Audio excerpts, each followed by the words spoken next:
All right, guys. So today what we're going to do is we're going to talk about direct and inverse variation. You have a set of notes.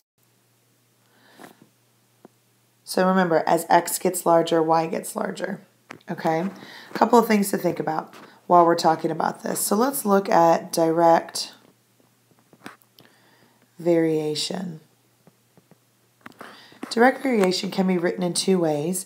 We can write it as y equals kx or y equals ax, where k and a are both the same thing. Okay. Either way, k in this case is constant. Yes, I know that I spelt it wrong, but I want you to think about that the fact that if k is a constant, remember that a constant stays the same. So these equations, because they both mean the exact same thing, should look kind of familiar to you. They should look like, it should remind you of y equals mx plus b.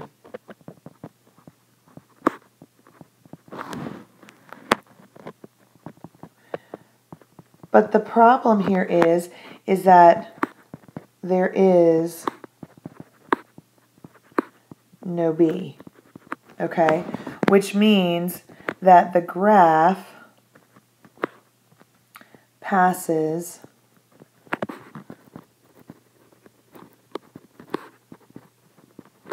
through the origin, okay? Another thing to remember is that k or a, whichever one you want to think about, however you want to think about it, k or a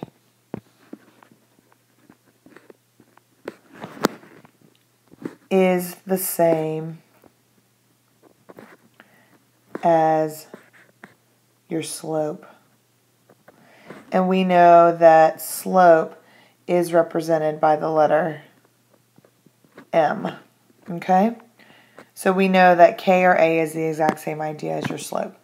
All right? So some different ways that we can think about direct and inverse variation. Let's see. Direct variation can be thought of as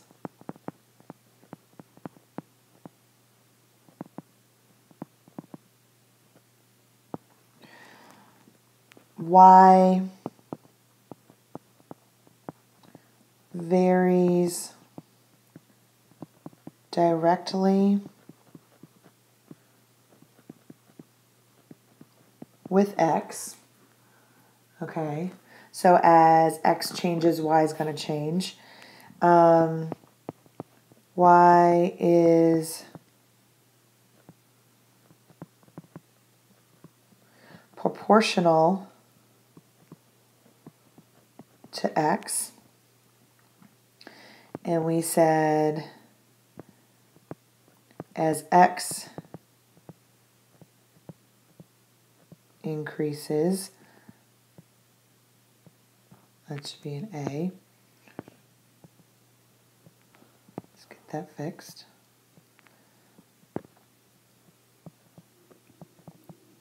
Y increases.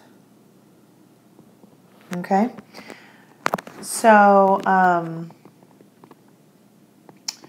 direct variation, pretty straightforward. All right? So then let's take a second and let's look at inverse variation then.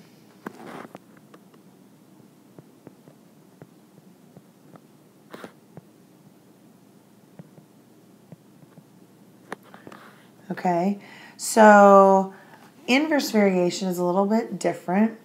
Inverse variation is the formula y equals k over x or y equals a over x. Okay, and what this means is our graph is not linear. So it's not a linear graph all right, your graph in this case looks something like this, okay, or vice versa.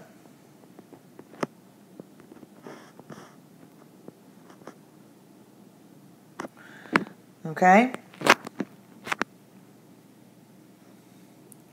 So when we talk about inverse variation, we know that it doesn't go through the origin.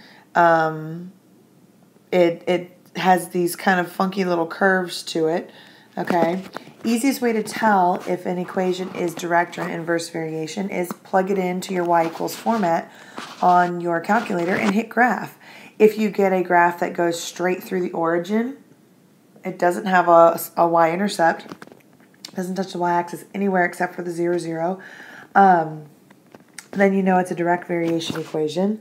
And if you get a graph or you get an equation and it looks like these funky little curves on either side of each other, then these are these are inverse variation equations. These graphs are called hyperbolas, and these are ones you're going to learn when you get into Algebra 2 and into trig and calculus and things like that.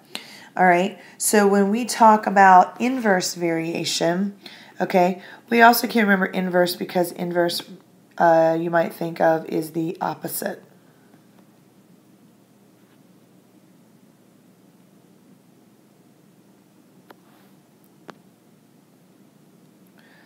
Okay. All right, so ways to remember inverse variation. Let's see, ways to remember inverse variation. Things like y is inversely proportional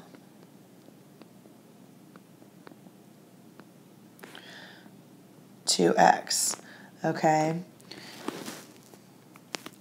Y varies indirectly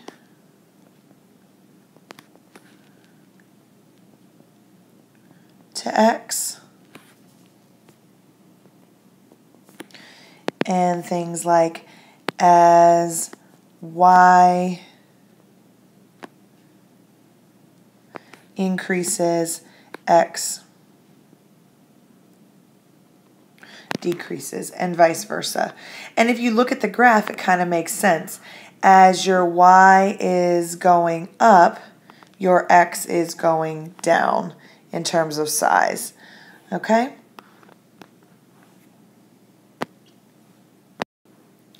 So let's look at now these problems that you have on your paper. Okay? So in direct variation, we know that y equals k times x, or it could mean y equals a times x, that they both mean the same thing. And so what we want to do is we want to be able to find that constant. We want to be able to find that k, okay? And one of the ways that we can do this is if we're given a table, all we have to do is just take, and we're going to try to figure out if this is a direct variation equation. So if we're given a relationship here, like we are in problem number 1, we want to find out, is this a direct variation relationship? Okay? And how we'll do this is we're going to use this formula on these problems. Okay? So we're going to do y divided by x. So, and if you think about it, y over x is the same thing as slope, right? It's your rise over your run. It's your rise over your run, your rise over your run. Okay, so every time you do that, we're going to, if it's a direct variation, we should get the same idea. Okay, so this should kind of remind us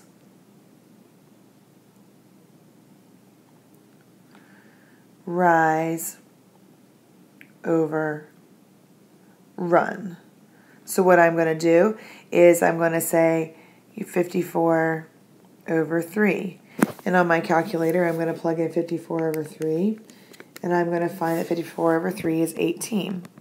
If this is a direct variation equation, then when I plug in negative 36 over negative 2, I should get negative 18. Or excuse me, positive 18, and I do. All right, same thing with your next one. 18 over 1, I should get 18, which that's an easy one. And then 144 divided by 8, excuse me, is 18.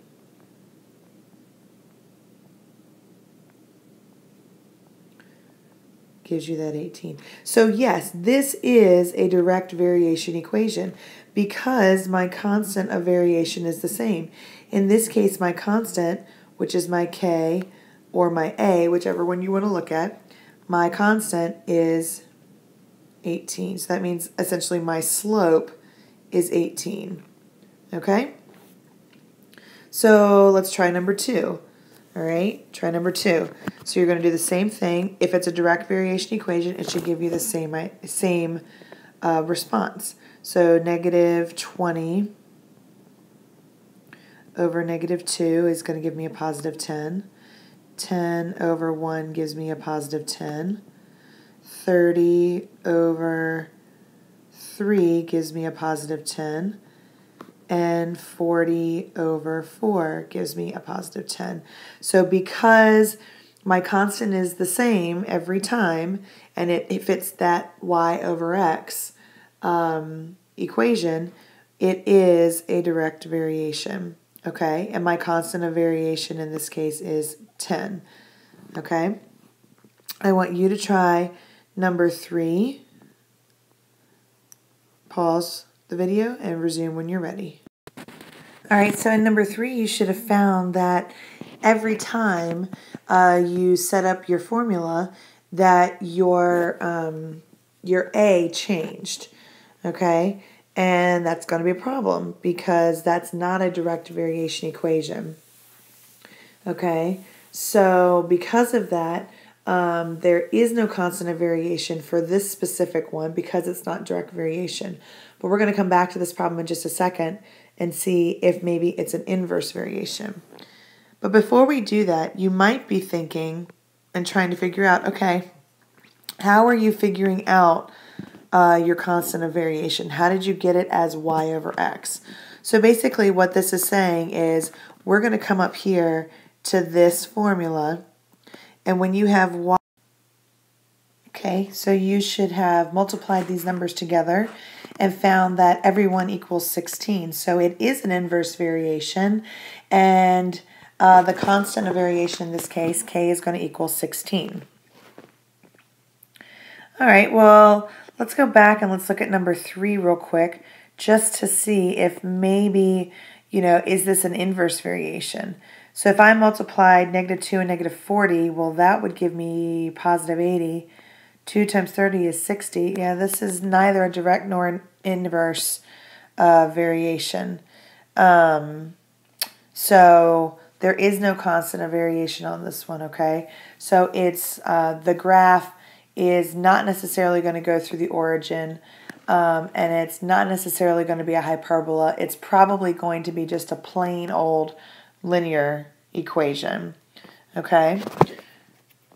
So let's take a second and let's look at problem 4 and 5 under the direct variation section, all right, which is right here. And let's figure out what this question is trying to tell me. It says, given that y varies directly as x, we're going to find a. So we have to ask ourselves, okay, is this a direct or an inverse variation problem? Well, the question is saying varies directly, so therefore it has to be a direct variation problem. Formula. So taking and looking at both numbers 1 and 2 for the direct variation form, all I would write would take my constant and then substitute it in for my k or my a, whichever one you like to use it as. Okay?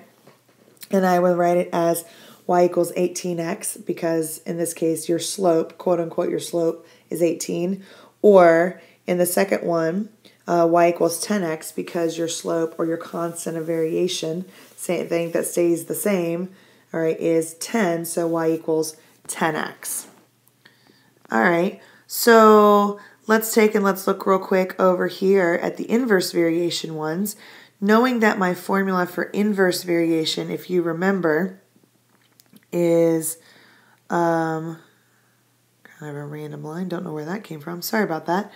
Knowing that my formula for inverse variation is y equals a over x, okay, or k over x, whichever one you like to use to help you remember, we're going to do the same idea and create our inverse variation equation then.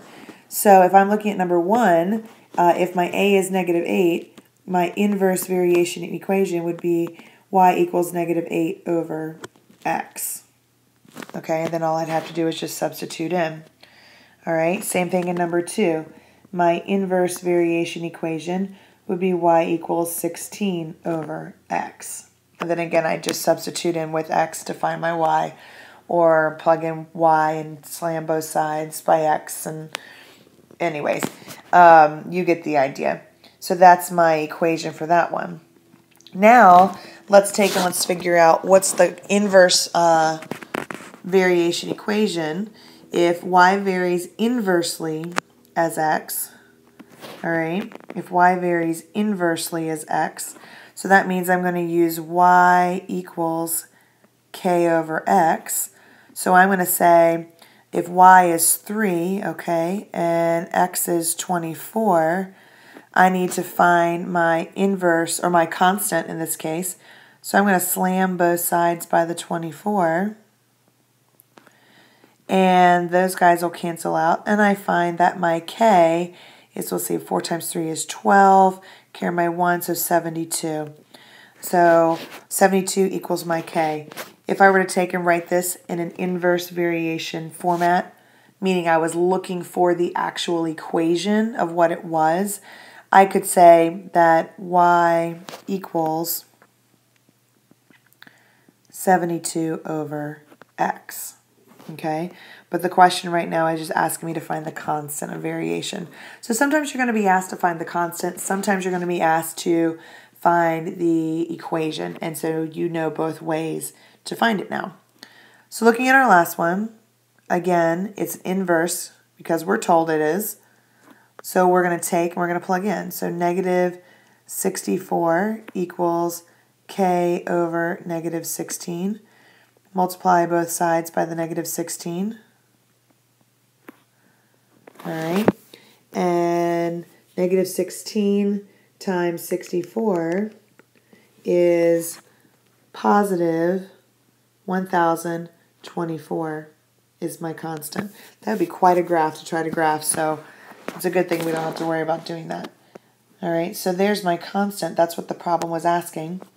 And so what you want to do is, just as an extra to make sure you know how to do this, take and create your inverse variation equation.